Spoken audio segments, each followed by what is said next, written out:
السلام عليكم ورحمة الله وبركاته. إن الحمد لله نحمده ونستعينه ونستغفره ونعوذ بالله من شرور أنفسنا ومن سيئات أعمالنا. من يهده الله فلا مضل له ومن يضلل فلا هادي له. وأشهد أن لا إله إلا الله وحده لا شريك له وأشهد أن محمدا عبده ورسوله صلى الله تعالى عليه وعلى آله وصحبه وسلم تسليما كثيرا. أما بعد فقد قال الإمام البخاري رحمه الله تعالى باب العين حق. قال حدثني إسحاق بن نصر قال حدثنا عبد الرزاق عن معمر عن همام عن أبي هريرة رضي الله عنه عن النبي صلى الله عليه وسلم قال العين حق ونهى عن الوشم. সম্মানিত ভাতৃমণ্ডলী, আল্লাহ রাব্বুল আলামিনের প্রশংসা এবং প্রিয় নবী সাল্লাল্লাহু আলাইহি সাল্লামের উপর সালাত ও সালামের পর আজ জুমাবার 9 জমাদাল উলা 1447 হিজরি মোতাবেক 31 অক্টোবর 2025 আমাদের ধারাবাহিক আলোচনা সহিহুল বুখারীর চিকিৎসা পর্ব নম্বর 8। ইমাম বুখারীর চিকিৎসা পর্বের অধ্যায় নম্বর 36 থেকে আজকে আমরা শুরু করব। বিষয়বস্তু হচ্ছে বদনজর লাগা সম্পর্কে। ইমাম বুখারী রাহিমাহুল্লাহ বলছেন বাবুন, এই অধ্যায় হচ্ছে আল আইনু হাক্কুন। বদনজর বা কুদৃষ্টি হচ্ছে সত্য। কিছু কিছু মানুষের নজর খারাপ, প্রাকৃতিকভাবে খারাপ। কিছু কিছু মানুষের আছে, মানে ও যদি ইচ্ছা নাও করে, খারাপ দৃষ্টিতে না দেখে, হিংসার মন মানসিকতা নিয়ে নাও তাকায়, তবু নজর লেগে যেতে পারে। এমন কিছু মানুষকে আল্লাহ ওইভাবে সৃষ্টি করেছে। আর কিছু মানুষ আছে যাদের হিংসার কারণে, ঈর্ষার কারণে, কত সুন্দর ছেলেটি, কত সুন্দর, কি চমৎকার একটা গাড়ি কিনেছেন, কি সুন্দর মাশাআল্লাহ সেজে এসছেন আজকে, এসব কথার জন্য বদনজর লেগে যেতে পারে। মাশাআল্লাহ না বলে, বরকতের দোয়া না দিয়ে বারাকাল্লাহ ফিকুম বা মাশাআল্লাহ তাবারাকাল্লাহ ইত্যাদি না বলে নিজের ক্ষেত্রে মাশাআল্লাহ, এখানে অনেকে গোলমাল করে দেন যে কোনখানে মাশাআল্লাহ বলবো, কোনখানে বারাকাল্লাহ ফিকুম বলবো, বুঝছেন না? তো এখানে এই কথাটিও বলে দেওয়া ভালো হবে। এটা সূক্ষ্ম, যদিও যে কোনো ভালো কিছু, আমার নিজের অথবা আপনাদের কিছু ভালো দেখলে মাশাআল্লাহ বলতে পারি, কিন্তু আল্লাহ কোরআনে কারীমে সূরা কাহফ ইরশাদ করছেন নিজের নিয়ামতের ক্ষেত্রে, ওয়ালাউলা ইজ দাখালতা জান্নাতাকা কুলতা মাশাআল্লাহু লা কুওয়াতা ইল্লা বিল্লাহ। তুমি যখন নিজের বাগানে প্রবেশ করেছে, নিজের বাগান, নিজের নিয়ামত, আমার সম্পদ, সে আমার শরীর স্বাস্থ্য হোক, গাড়ি হোক, বাড়ি হোক, নারী হোক, আর জমি জায়গা আর ফল ফসল হোক, যখন তুমি তোমার বাগানে প্রবেশ করেছিলে তখন কেন বলনি মাশাআল্লাহ?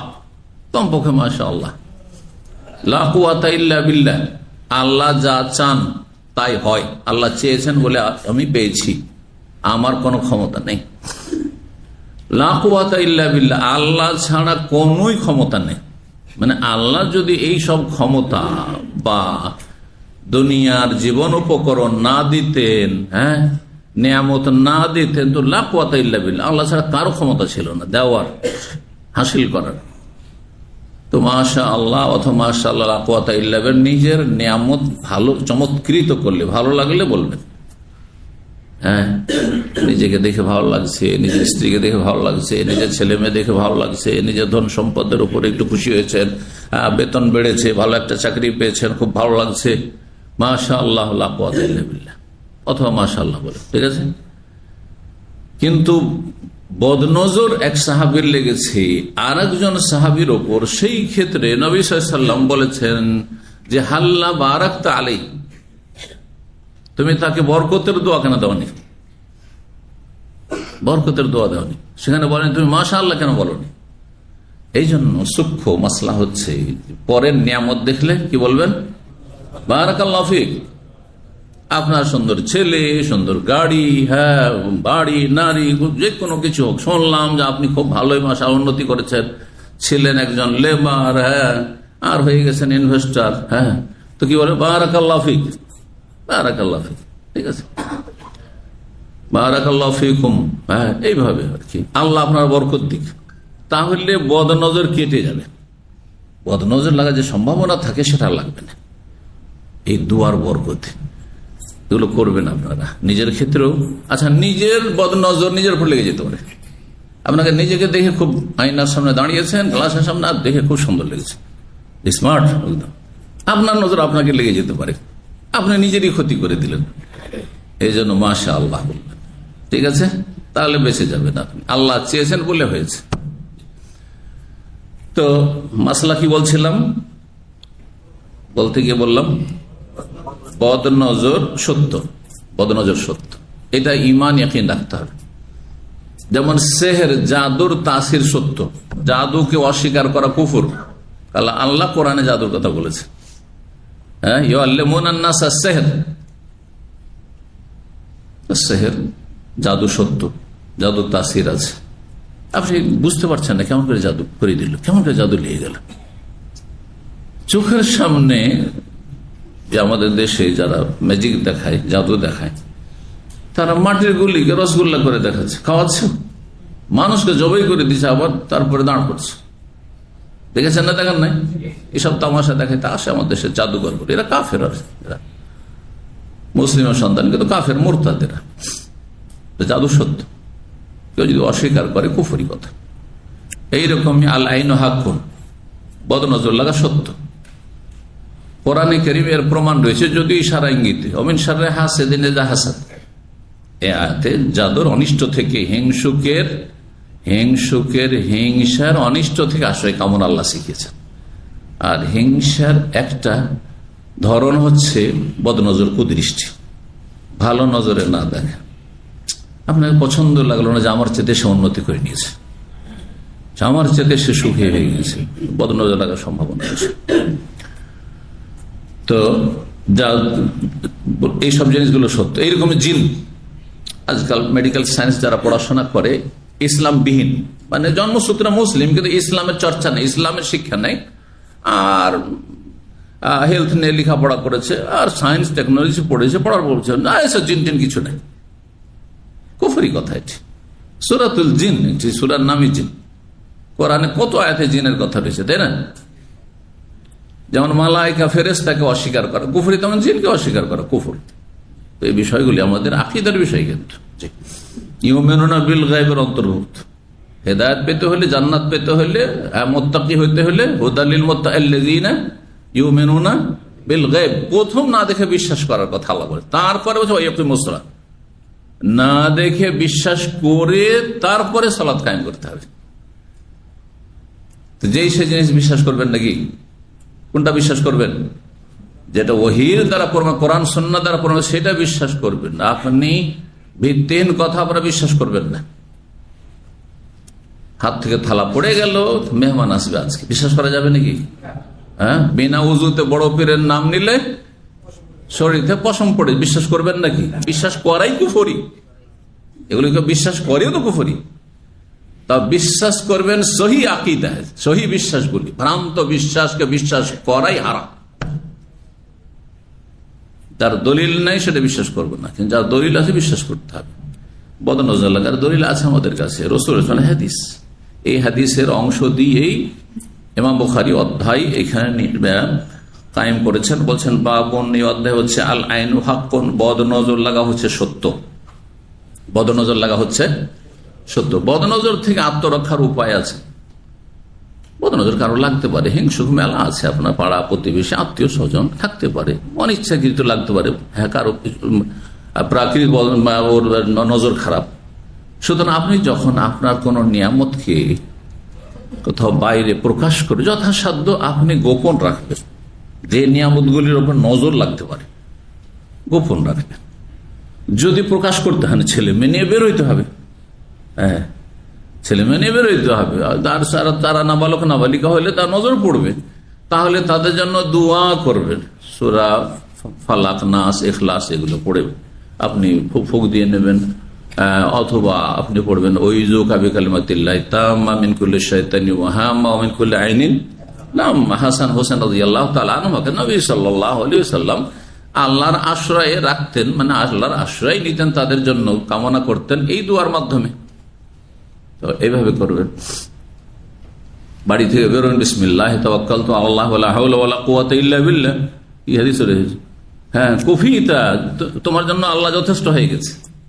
ও ওকিতা, তোমাকে ওই সমস্ত অনিষ্ট বালামোষ রক্ষা করা হয়েছে।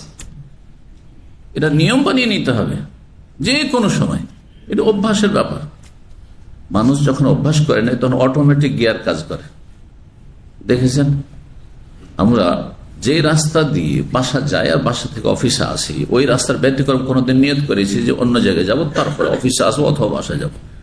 কিন্তু যদি ওই সময় গল্পে থাকি বা অন্য কোনো দিকে চিন্তা থাকে, তো অটোমেটিক ও গাড়ি কিন্তু কোথায় চলে গেছে, বাসা বা অফিস পৌঁছে গেছে। পরীক্ষা করেছেন এটা? তো আমার অনেকবারই হয়েছে। আরে অনেকে গিয়ে চলে যাওয়ার পরে মনে হচ্ছে আমার তো নিয়ত ছিল তো অন্য জায়গায় যাব। তো এটা হচ্ছে, মানুষ হচ্ছে অভ্যাসের দাস। আপনি তো অভ্যাস করে নেন, বাসাতে যেমনই গেটটা খুলবেন বেরোবেন বিসমিল্লাহ তাওয়াক্কালতু আলাল্লাহ ওয়ালা হাওলা ওয়ালা কুওয়াতা ইল্লা বিল্লাহ, যেমনই গাড়িতে চাপবেন তখনই গাড়ি দোয়া পড়ে নেবেন আপনি, যেমন কোনো জায়গায় নামবেন আউযু বিকালিমাতিল্লাহি তাম্মাতি মিন শাররি মা খালাক পড়ে নেবেন। এগুলি হচ্ছে নিজেকে সুরক্ষিত করার উপায়, বদনজর থেকে, সেহের জাদু থেকে, জিন শয়তানের অনিষ্ট থেকে, মানুষ শয়তানের অনিষ্ট থেকে, ইত্যাদি ইত্যাদি। মিন শাররি মা খালাক, যা আল্লাহর সৃষ্টিতে খারাপ অনিষ্ট রয়েছে সবকিছু থেকে আল্লাহর কাছে আশ্রয় চাইছে।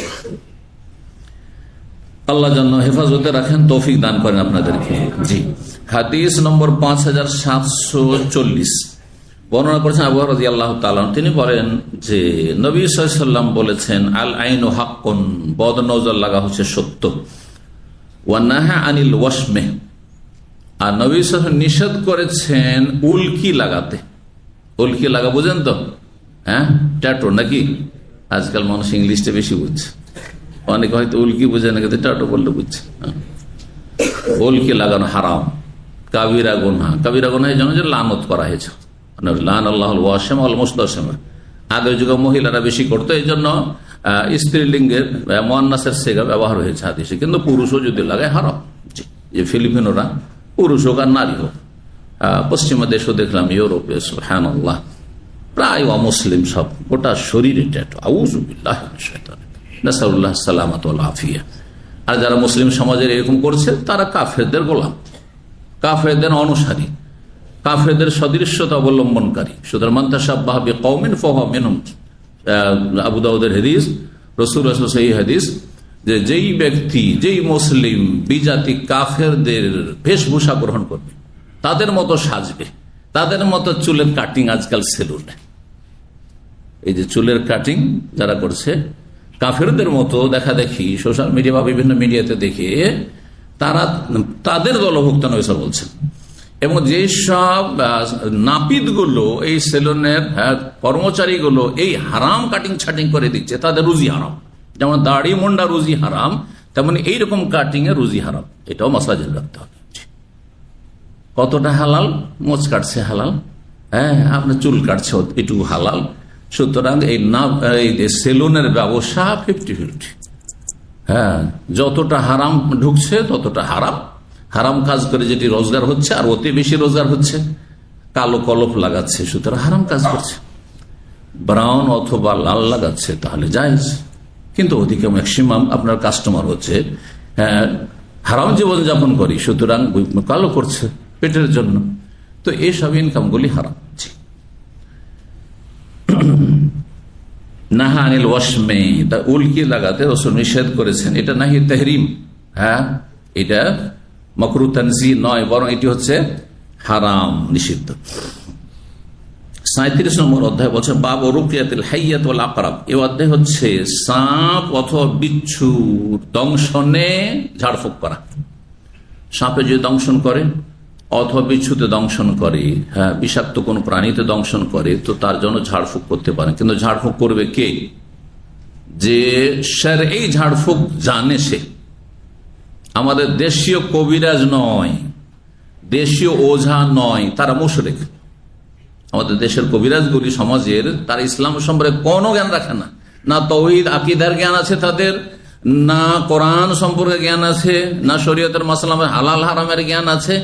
কিন্তু তাদের কাছে সাপের ঝাড়ফুঁক করাতে যায়, এটি জায়েজ নয়। যারা যাবে তারাও কাফের যেহেতু শরণাপন্ন হবে, আর এরা মন্ত্রতন্ত্র দিয়ে, হিন্দুদের মন্ত্রতন্ত্র দিয়ে এই ওঝাগুলি কবিরাজগুলি ঝাড়ফুঁক করে। সুতরাং ও ভাই, যে ঝাড়ফুঁককারী সেই কবিরাজ ওঝা আসছে ও কাফের, আর যারা তাদের কাছে যাচ্ছে এই ঝাড়ফুঁক করাতে। আর এই বিষ নামাতে গিয়ে সাপের, আমরা চোখের সামনে দেখেছি, হ্যাঁ, যে বাঁধন দেওয়া ছিল, আর কেউ বলছে যে চলো হাসপাতালে নিয়ে যাও, বলছে না না না, এই কবিরাজ এসছে, ওঝা এসছে, এই ভালো করে দিবে, ঝাড়ফুঁক করে ভালো হয়ে যাবে, আর মারা গেল, মানুষ মারা গেল।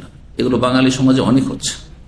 এদের কাছে যাওয়া জায়েজ নয়, এদের কোনো সুযোগ দেবেন না, কোনো সুযোগ দেবেন না, এদের সাহায্য নেবেন না, বাতিলের সাহায্য নেবেন না, কুফরি মন্ত্রতন্ত্রের সাহায্য নেবেন না।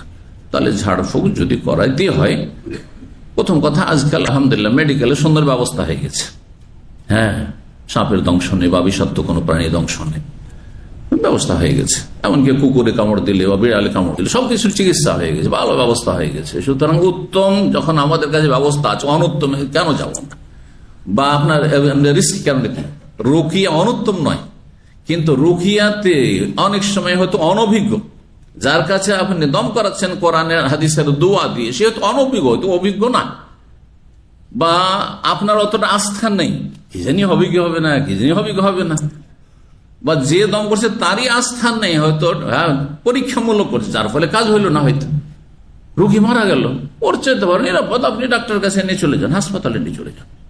বুঝতে পারছেন বিষয়গুলো? কারণ এগুলো আমাদের মানে বাস্তবতা, এগুলো আর কি। এই জন্য কিন্তু কোথাও যদি দেখা যায় মরুভূমিতে আছেন, এমন জায়গা আছেন যেখানে কোনো চিকিৎসার ব্যবস্থা, হাসপাতালে নিয়ে যাওয়ার সুযোগ নেই, সাথে দংশন করেছে, সাথে সাথে রুকিয়া করা শুরু করেন, কিন্তু আলেমকে দিয়ে করেন, যে হালাল হারাম জানে, তাওহীদ সুন্নাত জানে, শিরক বিদআত জানে, তার কাছ থেকে রুকিয়া করেন। সূরা ফাতিহা, নিজে সূরা ফাতিহাতে রুকিয়া করেন ইয়াকিনের সাথে যে আল্লাহ আমার রোগীকে ভালো করবে। সূরা ফাতিহা, রুকিয়া, হাদিস, সহিহ হাদিস আপনার বারবার করে এই অধ্যায়ে গেল আর আসছে। তো নবী সাল্লাল্লাহু আলাইহি ওয়াসাল্লাম কি বলেছেন? হ্যাঁ, এই হাদিসের অধ্যায়ে এসেছি আমরা, রুকিয়াতুল হাইয়া, সাপের দংশনে অথবা বিচ্ছুর দংশনে, এই রকমের কোন বিষাক্ত প্রাণীর দংশনে যার বিষ লেগে যেতে পারে আর সেটা ক্ষতি সাধন করতে পারে, তার জন্য রুকিয়া করে। ঝাড়ফুঁক গুরুত্বপূর্ণ রুকিয়া, এটি গুরুত্বপূর্ণ রুকিয়া। রুকিয়া যে কোনো রোগের ক্ষেত্রে করা যায়, শারীরিক মানসিক যে কোনো ক্ষেত্রে করা যেতে পারে, মানে ঝাড়ফুঁক করা যেতে পারে, কিন্তু কিছু কিছু ক্ষেত্রে বেশি গুরুত্বপূর্ণ। তার মধ্যে একটি হচ্ছে বিষাক্ত প্রাণী দংশনের ক্ষেত্রে রুকিয়া করা। জি, 5741 নম্বর হাদিস। হাদিস মানে বলছেন আব্দুর রহমান ইবনে আসওয়াদ, তার পিতা আসওয়াদ থেকে, আসওয়াদ ইনি প্রখ্যাত তাবেঈ ছিলেন এবং তিনি আসওয়াদ আর আলকামা আব্দুল্লাহ মাসউদের বিশিষ্ট ছাত্র ছিলেন। কুফার, ইরাকে আব্দুল্লাহ মাসউদ হিজরত করে চলে গেছিলেন, রাদিয়াল্লাহু তাআলা আনহু সাহাবী, তার বিশিষ্ট এরা ছাত্র ছিলেন, তাবেঈ। তার এই আসওয়াদ মা আয়েশা রাদিয়াল্লাহু তাআলা আনহার কাছে মদিনা যখন আসতেন তখন পর্দার আড়াল থেকে হাদিস শুনতেন বা শিখতেন। তো বলছেন তিনি, সালতু আয়েশা, আমি মা আয়েশা রাদিয়াল্লাহু তাআলা আনহাকে জিজ্ঞেস করেন, রুকিয়াতি মিনাল হুমা, বিষাক্ত প্রাণীর দংশনের ক্ষেত্রে ঝাড়ফুঁক করার বিষয়, বিষাক্ত প্রাণী দংশন করলে তার ঝাড়ফুঁকের বিষয়ে জিজ্ঞেস করলাম। হোমাতুন, গত সপ্তাহে বলেছি মনে হয়, এটিকে হুম্মা পড়বেন না, কিতাবুত তাওহীদের এক অনুবাদক, হ্যাঁ, অনুবাদ করে হুম্মা পড়ে নিয়েছে। আর হুম্মা মানে জ্বর হয়, তো জ্বরের ঝাড়ফুঁক করে দিয়েছে। কত বড় ভুল হয়ে গেল, তাই না? জ্বর আসলে ঝাড়ফুঁক করা ঠিক আছে, জায়েজ, কিন্তু গুরুত্বপূর্ণ ঝাড়ফুঁক নাই। আপনি এই ক্ষেত্রে আপনার মেডিকেলের যে ওষুধগুলো রয়েছে, আপনি যে কোনো ওষুধ ব্যবহার করেন, এটা বেশি গুরুত্বপূর্ণ, কারণ এগুলো শারীরিক রোগের। কিন্তু হ্যাঁ, বিষাক্ত প্রাণী দংশনের ক্ষেত্রে হোমাতুন ফাকালাত মা আয়েশা বলেন, রাখাসান নবী সাল্লাল্লাহু আলাইহি ওয়াসাল্লাম অনুমতি দিয়েছেন। রাখাস মানে ছাড় দিয়েছেন, মানে অনুমতি দিয়েছেন। আর রুকিয়া, এই রাখাসা থেকে রুখসা, রুখসা কাকে বলছে? লাইসেন্সকে, ড্রাইভিং লাইসেন্সের রুখসা বলছেন না, রুখসা কিয়াদা বা রুখসা সিয়াকা, দুটো বলা হয়।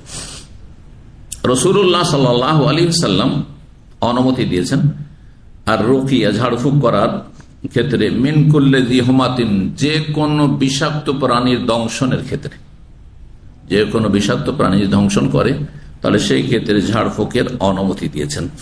38 নম্বর অধ্যায় বলছেন বাবু রুকিয়াতিন নবী সাল্লাল্লাহু আলাইহি ওয়াসাল্লাম, এই অধ্যায় নবী সাল্লাল্লাহু আলাইহি ওয়াসাল্লামের রুকিয়া মানে ঝাড়ফুঁক সম্পর্কে। জি, নবী সাল্লাল্লাহু আলাইহি ওয়াসাল্লাম কেমন ঝাড়ফুঁক করতেন? 5742 নম্বর হাদিস বর্ণনা করছেন আব্দুল আজিজ।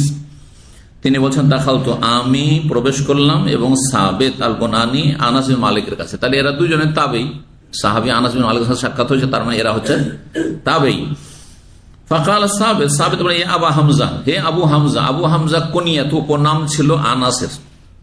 উপনাম বুঝেন, যেটা ছেলের নামের সাথে সম্পৃক্ত, অমুকের বাবা, অমুকের মা, হ্যাঁ, বা অমুকের ছেলে, ছেলের সাথে অথবা বাবার সাথে সম্পৃক্ত করে যদি কাউকে ডাকা হয় এটাকে কুনিয়াত।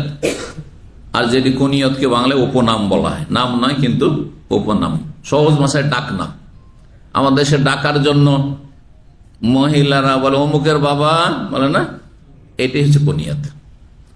আবু আবদুল্লাহ, আরবরা বলছে আবু ফাহাদ, আবু ফয়সাল, আর আপনার বলছে আপনার ছেলের নাম ফয়সাল, আর স্ত্রী তো স্বামীর নাম বলবে না বাঙালি সমাজে। তখন যতদিন বাচ্চা হয়নি, ও শোনেন শোনেন, ও শোনো শোনো, ওই করতে থাকে। তারপরে তখন যে বাচ্চা হয় তখন বলে ও ফাহাদের বাপ, ফয়সালের আব্বা, তাই না, ইত্যাদি, বাবু। আজকাল তো আবার নতুন নতুন চেঞ্জ হচ্ছে, আর আব্বার যুগ নেই, এখন আব্বুর যুগ হয়েছে। কখন যে পাপার যুগ চলে আসো, চলেও এসছে। হ্যাঁ,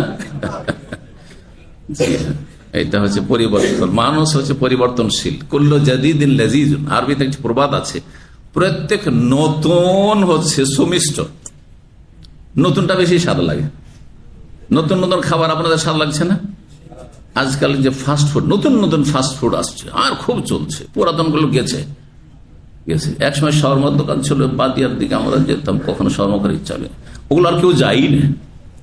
নতুন নতুন এসেছে, এমন এমন এসেছে যে যেগুলো আমরা এখন জানিও না, কিন্তু যারা এইগুলোতে ইন্টারেস্ট রাখে তারা খুব খবর রাখে, আপডেট কি হচ্ছে খাবার দাবারের। নতুন করলো জাদিদিন লাযীজুন, প্রত্যেক নতুন ভালো লাগে বেশি, নতুনটা খারাপ হলেও ভালো লাগে। যেন দেখছেন না আজকাল বেদিনদেরকে নতুন কাটিং দেখে পশুর মতো লাগছে, তারপর নতুন চুলের কাটিং পছন্দ লাগছে, বুঝতে পারছেন? পুরাতনটা ভালো লাগছে না, দাড়ির নতুন কাটিং চলে আসে না, হ্যাঁ এখন রাখতে হবে, ওইটাই ভালো লাগছে, নতুন ফ্যাশন চলে আসে। লেবাস পোশাকের ক্ষেত্রে নতুন একটা ফ্যাশন এসছে, এইরকম করা হচ্ছে, ওইটাই পছন্দ হচ্ছে। তো মানুষেরই স্বভাব। নবী সাল্লাল্লাহু আলাইহি সাল্লামের ঝাড়ফুঁক সম্পর্কে বলছেন, হে আবু হামজা, হে আবু হামজা, ইশতাকাইতু, আমি অসুস্থ হয়ে পড়েছি। সাবেত বললেন, ফাকাল আনাস, আনাস বলেন, আলা আরকিকা বিরুকিয়াতি রাসূলিল্লাহ সাল্লাল্লাহু আলাইহি ওয়াসাল্লাম, তোমাকে কি নবী সাল্লাল্লাহু আলাইহি সাল্লামের রুকিয়া দ্বারা আমি রুকিয়া করব? মানে নবী সাল্লাল্লাহু যেই দোয়া পড়ে কি করতেন, ঝাড়ফুঁক করতেন, দম করতেন, সেটা কি করব? কালা বালা, হ্যাঁ অবশ্যই। যে বালা কেন বললেন, নাম কেন বললেন? এর আগে গ্রামার বলেছি, কিন্তু বালার জায়গায় নাম ব্যবহার করলে উল্টো অর্থ হয়ে যাবে, আর নামের জায়গায় বালা করলে উল্টো হয়ে যাবে বা ভুল হয়ে যাবে, বুঝতে পারছেন না? বালা আলা, এই যে করব না বলে যখন জিজ্ঞাসা করা হচ্ছে, আর আপনি বিষয়টিকে হ্যাঁ করতে, পজিটিভ করতে চাইছেন, জিজ্ঞাসা হচ্ছে নেগেটিভ, আর আপনি সেটা কি করতে চাইছেন, পজিটিভ, ইতিবাচক করতে চাইছেন, তখন বালা বলতে হবে। আর যদি এই বালার জায়গায় যখন নেগেটিভ জিজ্ঞাসা করেছে আর নাম বলে দেন, তাহলে আপনার উত্তরটিও নেগেটিভ হয়ে যাবে, বুঝতে পারছেন? তার মানে করিয়েন না হয়ে যাবে। আর কি বলতে চাইছে কি, না অবশ্যই করেন, হ্যাঁ করেন। তাহলে বাংলাতে যদি কেউ জিজ্ঞাসা করে যাবেন না আর হ্যাঁ বলেন, তাহলে কি হবে? হ্যাঁ, যাব না। আর যদি উত্তর দিতে হ্যাঁ যাবো, তা কি বলতে? হ্যাঁ অবশ্যই। হ্যাঁও বললেন না আপনি, কিন্তু অবশ্যই যথেষ্ট, মানে অবশ্যই যাব। আরে বুঝতে পারছেন না? তা আমাদের ভাষাতে বালা নেই, কিন্তু বালার অর্থ হ্যাঁ অবশ্যই, বুঝতে পেরেছেন?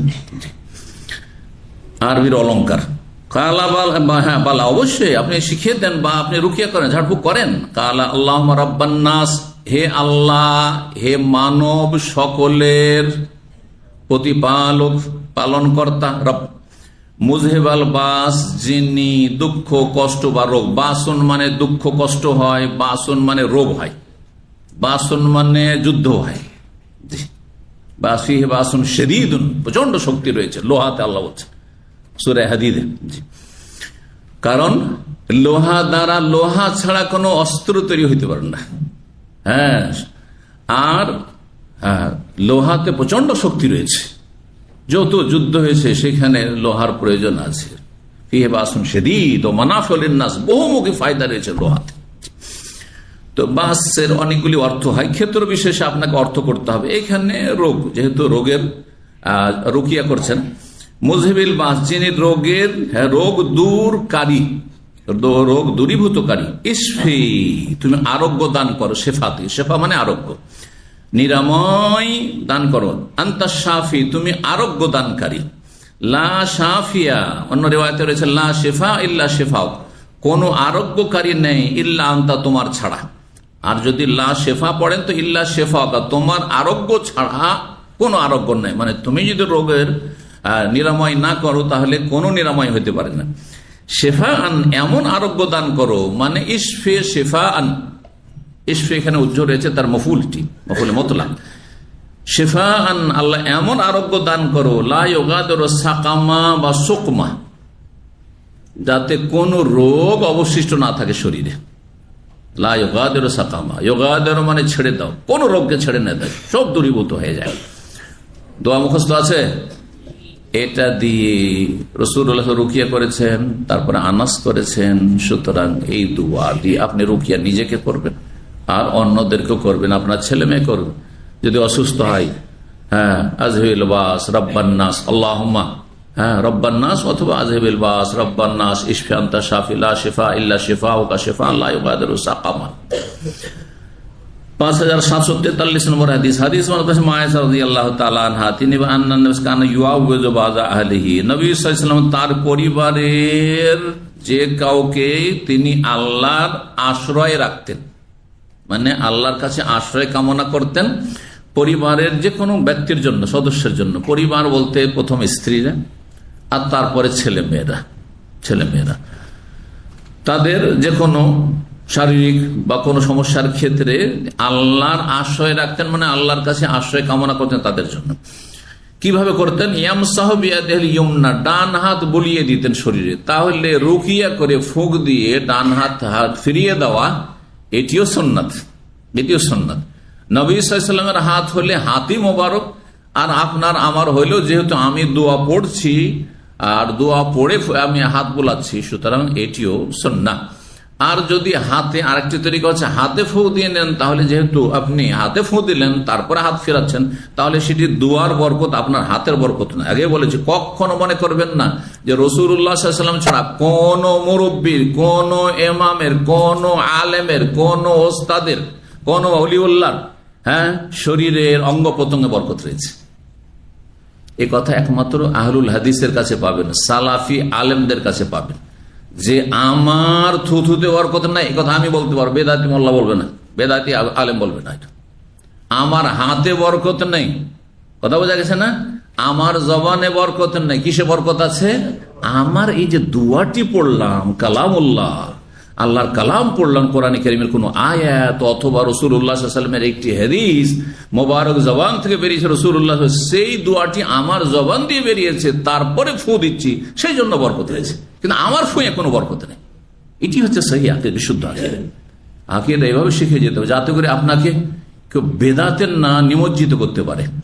কথা যখন এদিকে আসলো, প্রথমে বলতে চেয়েছিলাম কথাটি, রুকিয়া কত প্রকার এবং কি কি, যে বলতে পারবেন হাত তোলেন। রুকিয়া মানে ঝাড়ফুঁক, দম করা, কত প্রকার? হাত তুলে বলেন, কে বলছেন শুনতে পাই না। কত প্রকার? 3 প্রকার। মাশাআল্লাহ। সবসময় আসগারুল কওম ইবনে আব্বাসে জবাব দিবে নাকি? আব্দুল্লাহ বিন আব্বাস। বড়রা কোথায়? 3 প্রকার। কি কি?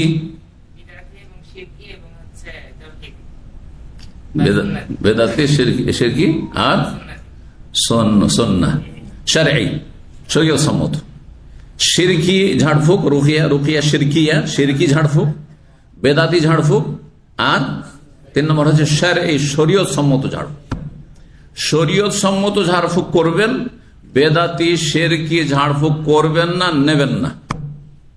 যে ওঝা কবিরাজরা ঝাড়ফুঁক করে, অথবা হিন্দুদের অনেকে আছে যারা মন্ত্রতন্ত্র ঝাড়ফুঁক করে। আমি মুসলিমকেও জানি, আমার গ্রামে একজন মুসলিম ছিল, দুনিয়াতে চলে গেছে, আল্লাহ মাফ করে, নামাজি ছিল, অন্তত শেষ দিকে ছিল, কিন্তু তার কাছে সে আমাকে একদিন বললো যে আমার কাছে একটা মন্ত্রের বই আছে। তখন আমি আমার এই 17-18 বছর বয়স, কিন্তু আমার তখনকার কথা বলছি। তো আমাকে বলছে, আমাদের বড় ভাই হয় বংশ হিসাবে, বলছে আমার কাছে একটা মন্ত্রের বই আছে, জীবনে প্রথম মন্ত্রের বই, বাংলায় লেখা আছে। না বললাম দেখবো, তাহলে ছুটিতে মাদ্রাসা থেকে এসেছি। তো তার বাড়ি গেলাম, আমাকে দেখালো, দেখি যে সবগুলি সংস্কৃত ভাষায় লেখা আছে। বাংলা উচ্চারণ, অক্ষরগুলি বাংলা, কিন্তু ভাষা হচ্ছে সংস্কৃত, মানে বোধগম্য না, আমি বুঝতে পারছি না যে কি বলছে। কিন্তু তাতে দেবদেবীর নাম আছে, এটা বোঝা যাচ্ছে। হ্যাঁ, দেবদেবীর নামগুলো তো অন্তত বোঝা যাবে, তাই না? তো এসব বোঝা যাচ্ছে। তো আমি তাকে বললাম যে আপনি কি এগুলো করছেন নাকি? বলছেন না, করি না, তবে এই বইটি আমি কোনো এক সময় পেয়েছিলাম, এক সময় জানতাম না, সেই জন্য এটা নিয়ে নিয়েছিলাম, ছিল বাড়িতে, কিন্তু আমি এগুলো করি না। ওদের সমস্ত রকমের কুফরির মাধ্যমে আশ্চর্য আশ্চর্য আপনার তদবির আছে, এবং হারাম তদবির আছে। হারাম তদবির, মন্ত্র, হিন্দুদের মন্ত্রতন্ত্র, হিন্দু ধর্মের মন্ত্রতন্ত্র, আর বিভিন্ন রকমের গায়রুল্লাহ। হিন্দু ধর্মের মন্ত্রতন্ত্র নাই, কিন্তু আপনার জিলানির নাম দিয়ে আছে, চিস্তির নাম দিয়ে আছে, আপনার খাজা বাবার নাম দিয়ে আছে, শাহজালার নাম দিয়ে, বাইজিদ বোস্তামের নাম দিয়ে আছে, হ্যাঁ, শাহজালার নাম দিয়ে আছে। তো শিরকি নয়? অবশ্যই শিরকি। 7 জন সুদখোরের নাম দিয়ে বলেছি এর আগে না, আমাদের সে গরুর খুরে, গরুর পায়ে ঘা হইতো, হ্যাঁ, ছোটকালে দেখেছি। তো মামার বাড়ি লেখাপড়া করতাম, আর খুব বড় বড় গৃহস্থ ওই গ্রাম, 400 মন 500 মন করে তাদের ধান আর গম হইতো, এক সিজিনে, বড় বড় গোলা। এই জন্য গ্রামটার নামই গোলা বাড়ি। আমার মামার গ্রাম বা নানাদের গ্রামের বাড়ি নামই হচ্ছে, হ্যাঁ, গ্রামের নামে গোলা বাড়ি, গোলার বাড়ি। তো ওই এলাকায় খুব প্রচলন ছিল, যদি পায়ে ঘা হয় তাহলে 7টা এলাকা আর অনেক সুদখোর ছিল। ওদের মধ্যে মহাজন কোনগুলো? ওই যে যারা সুদ খায়, সুদের উপর টাকা দিয়েছে, আর তারপরে টাইম পাস হয়ে গেল, দিতে পারছে না, তখন জমি জবরদস্তি লিখে নিত। কত সুদখোরকে যেরকম দেখেছি, আর খুব কষ্ট পেয়ে মরেছে ওগুলো। আমার মনে পড়ছে, যৌবনকালের কথা বলছি। আল্লাহর আযাব, দুনিয়ার আযাব বের সম্মুখীন হয়ে মারা গেছে, আর আখেরাতে যা হচ্ছে হচ্ছে সুদখোরদের জন্য কঠিন শাস্তি। তো আজকাল নাকি সুদের আলোচনা করা যাচ্ছে না বাংলাদেশে, কিন্তু আল্লাহ আমাকে নিরাপদ স্থানে রেখেছেন, বলতে অসুবিধা নেই, তাই না? তাওহীদের কথা বলতে অসুবিধা নেই, শিরক সম্পর্কে বলতে অসুবিধা নেই, বেদাত সম্পর্কে। যারা ধর্মের নামে রাজনীতি করে পেট পূজা করছে, হ্যাঁ, ক্ষমতা দখল করছে, তাদের সম্পর্কে বলতে অসুবিধা নেই, আলহামদুলিল্লাহ। হ্যাঁ, আর সুদ সম্পর্কে বলতে অসুবিধা নেই, আছে অসুবিধা? জি। বিশৃঙ্খলা সৃষ্টি করতে অসুবিধা আছে, এমন কিছু করবে না যেটা অশান্তি হয়। আপনাদেরকে গরম করে দিলাম, আর আপনাদেরকে পাঠাইতে পারলাম না বার্মাতে, হ্যাঁ, ফিলিস্তিনে, তো লাভটা কি? এটা বেকুফের কাজ, এটা জঙ্গিদের কাজ, যেটা ক্ষমতা নেই আমার, ওটা রাষ্ট্রীয় ক্ষমতা, আমি কেন ওই কাজ করতে যাব? এটা মূর্খদের কাজ, এবার বুঝতে পেরেছেন? হ্যাঁ, জেহাদ আর ফাসাদে পার্থক্য। জেহাদের জন্য ডিফেন্স লাগবে, প্রতিরক্ষা লাগবে, আর তারপরে শাসক করবে। কোন আলেম জেহাদের ঘোষণা কোনো যুগ করেনি। আপনি দেখাইতে পারবেন যে 4 আবু হানিফা, শাফি, মালিক, আহমদের মধ্যে কেউ জিহাদের একবার ঘোষণা করেছে? দেখাতে পারেন? কোন মুহাদ্দিস, ইমাম বুখারী, মুসলিম, আবু দাউদ, নাসাই, তিরমিজি, ইবনে মাজাহ, ইবনে তাইমিয়া, হ্যাঁ, কেউ জিহাদের ঘোষণা করেছে? শাসককে বলেছে জিহাদ করেন, আপনার সাথে আছি। ইবনে তাইমিয়া রাহিমাহুল্লাহ শাসককে বলছেন জিহাদ করেন, আপনার সাথে আছি, এইটা বলবে আলেম। কিন্তু কোন দিন কোন আলেম মুফতি জিহাদের ঘোষণা করতে পারে না, তাহলে সে জিহাদি না সে ফাসাদি? জিহাদ আর ফাসাদে পার্থক্যটা বুঝবেন অবশ্যই। ফাসাদিরা হচ্ছে জঙ্গি, আর জিহাদ আপন জায়গায় ইসলামে আছে, কিন্তু শর্তের সাথে আছে। রোজা সবার উপর ফরজ নাকি? মুসাফির রোজা ফরজ, রোগীর রোজা ফরজ, ওইরকম জিহাদ সবার উপর ফরজ নাকি? না, জিহাদের শর্ত আছে। রোজার জন্য শর্ত লাগে। হজ, হ্যাঁ, পেটে খাবার নেই, হ্যাঁ, সৌদি আরবে এসছেন, এখন বাসা নেই, ফুটপাতে মসজিদে ঘুমাচ্ছেন, আর ওইদিকে ঋণ কর্জা করে আপনি ভিসা কিনে এসছেন, আর হজ ফরজ হয়েছে নাকি? উমরাও নেই ফরজ। আপনার আগে ঋণ কর্জা নামাইতে হবে, আর আপনাকে খাবার ব্যবস্থা করতে হবে, আপনাকে থাকার বাসা ব্যবস্থা করতে হবে, এটা আগে ফরজ, আর তারপরে তখন টাকা যদি খেয়ে দিয়ে আর সংসার চালিয়ে বাঁচে, গোটা বছর পর দেখছেন যে হজ মৌসুম এসছে আর আমার কাছে 10-15 হাজার রিয়াল আছে, তখন হজ ফরজ হবে। তার প্রত্যেকটি ইবাদতের জন্য শর্ত আছে। আর এই জঙ্গিদের কাছে জিহাদের জন্য কোনো শর্ত নাই, শুধু রক্ত গরম করে দাও, হ্যাঁ, আবেগে মুসলিমদের যুবকদের, আর জাহান্নামের দিকে ঠেলে দাও, জাহান্নামের কুকুর বানিয়ে দাও। না, মোটেই না, মোটেই না। তো তারা যে ধোকা দিচ্ছে, কানাকা হাইকোর্ট দেখাচ্ছে যে আলেম ওলামারা জিহাদের কথা বলছে না, এরা কাপুরুষ, এরা ভোগবিলাসী, এরা কাজ্জাবিন, দাজ্জালিন, এরা দাজ্জাল, মিথ্যুক। আপন জায়গায় জিহাদ আছে, কিন্তু জিহাদ যার জন্য আছে সে করবে, যার নেতৃত্বে আল্লাহ ফরজ সে করবে, সে অর্ডার করবে। সে অর্ডার করলে তখন দেশবাসীর জন্য, তখন হ্যাঁ, কখনো ফরজে আইন হয়ে যাবে, কখনো ফরজে কিফায়া থাকবে, আর কখনো সুন্নাত থাকবে। তখন ওলামারা ডিসাইড করবেন যে এই অবস্থায় ফরজে আইন সবার জন্য, না ফরজে কিফায়া কিছু লোক গেলেই হবে, নাকি সুন্নাত অবস্থায় আছে। জি, তো যাই হোক, কথা অন্যদিকে চলে যাচ্ছে, কিন্তু ফায়দার কথা যখন আসছে তখনই হয়তো বলছি। কি বলছিলাম, কি বলতে গিয়ে বললাম? হ্যাঁ, না, আসল এখন সংক্ষেপ করি। আপনার ঝাড়ফুঁক হচ্ছে 3 প্রকার। শিরকি ঝাড়ফুঁক, আল্লাহ ছাড়া অন্যের নাম নিয়ে যদি ঝাড়ফুঁক করে তাহলে শিরকি ঝাড়ফুঁক। এমন কিছু বাক্য দ্বারা ঝাড়ফুঁক করে, মন্ত্র তন্ত্র, যা বোধগম্য না, ওম ওম ওম, কি বুঝলেন? শিরকি ঝাড়ফুঁক, কথা বোঝা গেছে? যার অর্থ বোঝা যায় না, সেটা দিয়ে যদি ঝাড়ফুঁক হয় তাহলে শিরকি ঝাড়ফুঁক, মানে দালমে কালা হয়। কেন বুঝাচ্ছেন না? কেন বোধগম্য ভাষা বলছেন না আপনি? আল্লাহ তুমি ভালো করে দাও, হোক দেন, অসুবিধা নেই, জায়েজ। আরবি জরুরি নাই, বাংলায় বলেন, আল্লাহ আমার রোগীকে তুমি রক্ষা করো, হ্যাঁ, তাকে তুমি হায়াত নেক হায়াত দান করো, হোক দেন, জায়েজ।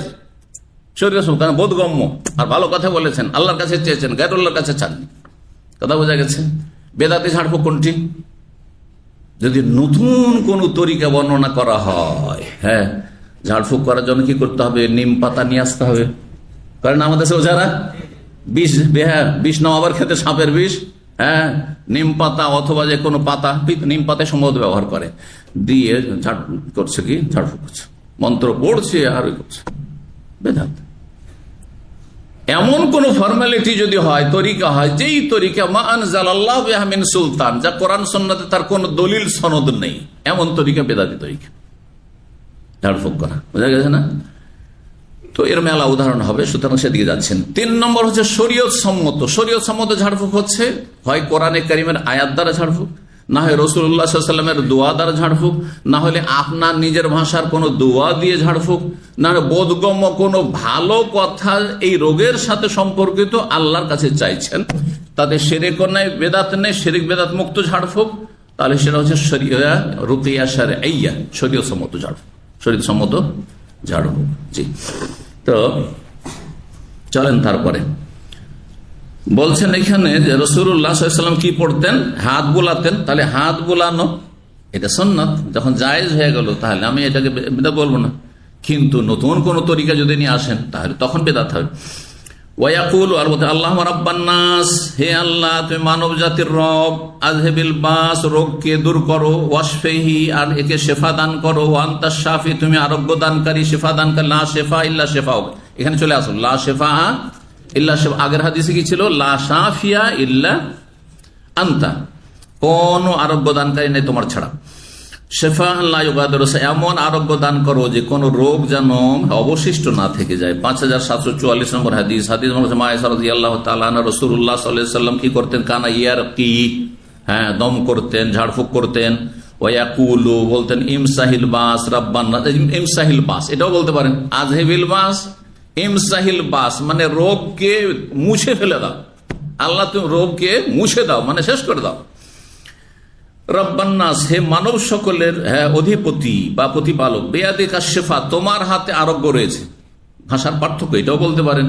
লা কাশিফা লাহু ইল্লা আনতু, রোগকে দূরকারী তোমার ছাড়া কেউ নেই। লা কাশিফা, লা শিফা ইল্লা শিফাউকা, লা শাফি ইল্লা আনতা, লা কাশিফা লাহু ইল্লা আনতা। যেইভাবে হাদিসে এসেছে ওইভাবে বললে সুন্নাহ হবে, কোন একটি হাদিস মোতাবেক আমল করলেও চলবে।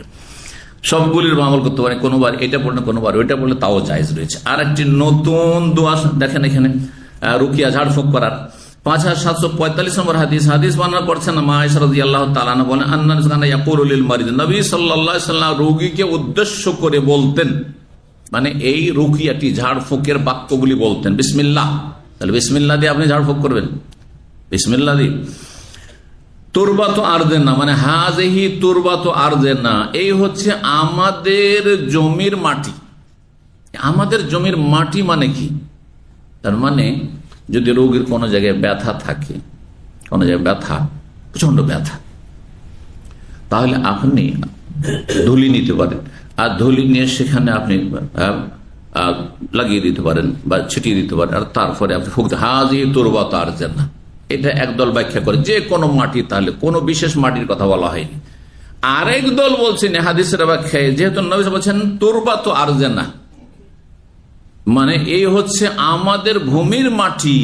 আর আমাদের ভূমি বলতে রাসূলুল্লাহ সাল্লাল্লাহু আলাইহি ওয়াসাল্লামের ভূমি ছিল মদিনা, এই জন্য মদিনার মাটিকে অনেকে গুরুত্ব দিয়ে থাকে, করে না?